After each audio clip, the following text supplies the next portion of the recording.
Bonjour à tous, j'espère que vous allez bien. Ici Maëlle de cheveuxnaturelalafolie.fr. Bienvenue sur cette vidéo et bienvenue sur ma chaîne. Dans cette vidéo, je vais vous parler de sécheresse. Particulièrement la sécheresse des cheveux quand on se réveille le matin. Donc, concrètement, voilà le contexte. Vous vous réveillez un matin et vos cheveux sont secs comme de la paille. Comment gérer cette situation de façon optimale pour éviter la casse des cheveux, pour éviter d'avoir des chutes, pour éviter d'avoir plein de nœuds, pour éviter de se retrouver dans la merde, concrètement. Alors, ce que je sais que beaucoup de personnes font, puisqu'on en parle en atelier, en rendez-vous individuel avec des clientes, etc., c'est de vaporiser sur le cou. Donc les cheveux sont secs, on se réveille le matin, on va avoir envie de vaporiser avec de l'eau, de l'huile et éventuellement appliquer une crème, une huile, un beurre, etc. appliquer sur les cheveux et puis hop, on va brosser, puis se faire un puff ou la coiffure habituelle. À ne surtout pas faire, absolument pas. Ça, c'est vraiment la pire chose que vous pouvez faire. La seule circonstance dans laquelle vous vous réveillez le matin avec des cheveux secs et vous allez réhydrater à ce moment-là, donc remettre un vapeau, remettre du lait, du beurre, etc. La seule façon dont vous pouvez faire ça, c'est si vous avez les cheveux suffisamment longs pour faire immédiatement un chignon. Et quand je dis un chignon, je veux dire les cheveux parfaitement bien plaqués et alignés, d'accord, et attachés.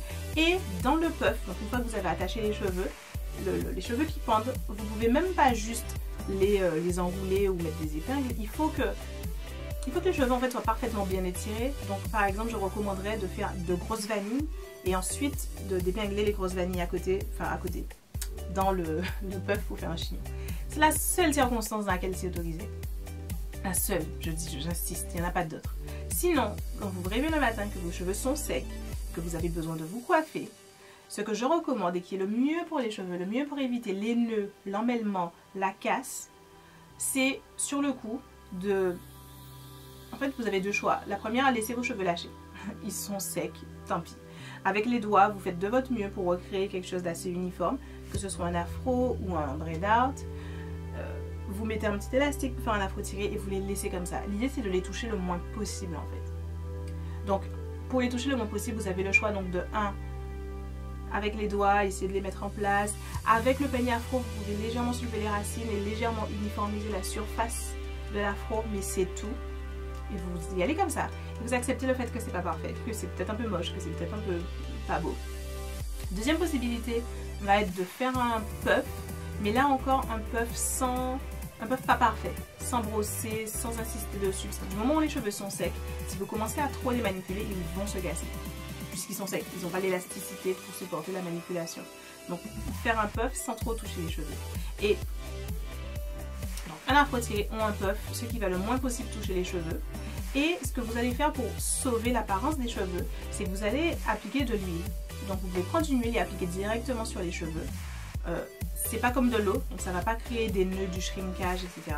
Ça va juste donner un coup d'éclat à la surface pour que vous teniez la journée.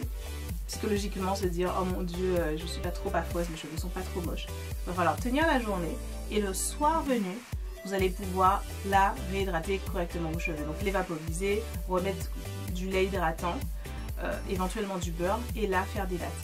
Seulement à ce moment-là, vraiment. C'est très important. Donc finalement, je suppose que la conclusion de cette vidéo, c'est je me réveille le matin, mes cheveux sont secs, qu'est-ce que je fais? La réponse est rien. Ou du moins la réponse est je vais me faire une coiffure acceptable en touchant mes cheveux le moins possible pour ne pas les casser. Et je vais attendre le soir venu pour les réhydrater. Parce que si vous les réhydratez le matin même, ça va être une catastrophe en termes de shrinkage, de nœuds. Les cheveux seront figés, ça va être terrible. La batterie de ma caméra a coupé la dernière fois quand je filmais cette vidéo que vous venez de voir. Donc aujourd'hui, je suis en train de faire le montage, qui est d'ailleurs assez rapide. Donc je me suis dit que j'allais rapidement filmer cette section juste pour vous dire merci d'avoir regardé cette vidéo. J'espère qu'elle vous a plu. Dites-moi en commentaire ce que vous faisiez jusqu'ici quand vous vous réveillez le matin avec les cheveux secs.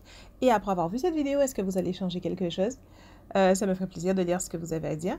D'autre part, j'ai différents guides gratuits que vous pouvez télécharger pour vous aider avec les cheveux ou la confiance en soi. Donc j'ai notamment mon guide de sélection de produits. Donc vous y avez ma sélection de produits, mais aussi des explications sur quels sont les critères pour choisir les bons produits, que ce soit les masques, les laits, les mousses, etc. Et je décortique un peu toutes les catégories de produits capillaires. Donc si vous êtes un peu perdu sur tous les produits qui existent, ce guide est le bon. Donc il s'appelle, je crois que le lien dit quelque chose comme guide produit. Vous verrez ça, c'est dans la description.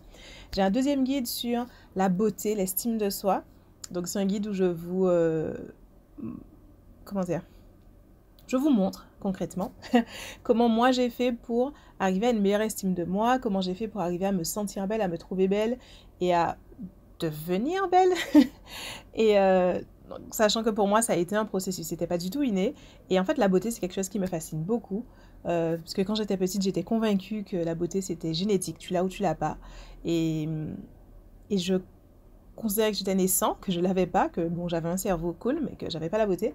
Et finalement en grandissant j'ai pu réaliser en devenant adulte que déjà la beauté c'est entièrement une construction sociale, donc ça peut pas être un truc avec lequel tu nais ou pas, c'est en fonction de l'époque, de ce qui est considéré comme beau ou pas, en fonction même du pays où on grandit.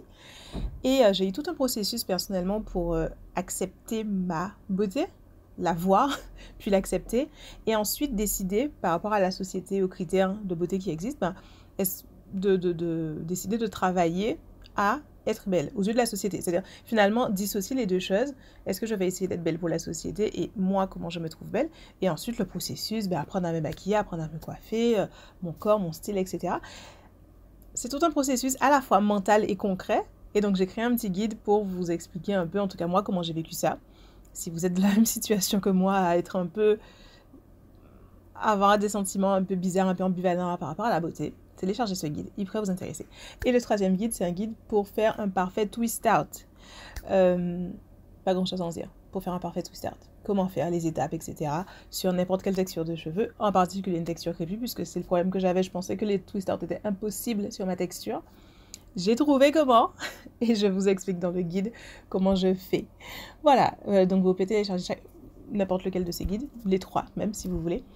Et si vous venez de me découvrir, abonnez-vous à ma chaîne. Pourquoi je fais comme si c'était dans la boîte de description? C'est pas dans la boîte de description, mais cliquez sur le bouton. Cliquez sur le bouton, abonnez-vous. Je reprends ma chaîne avec plus de dynamisme, avec des vidéos toutes les semaines.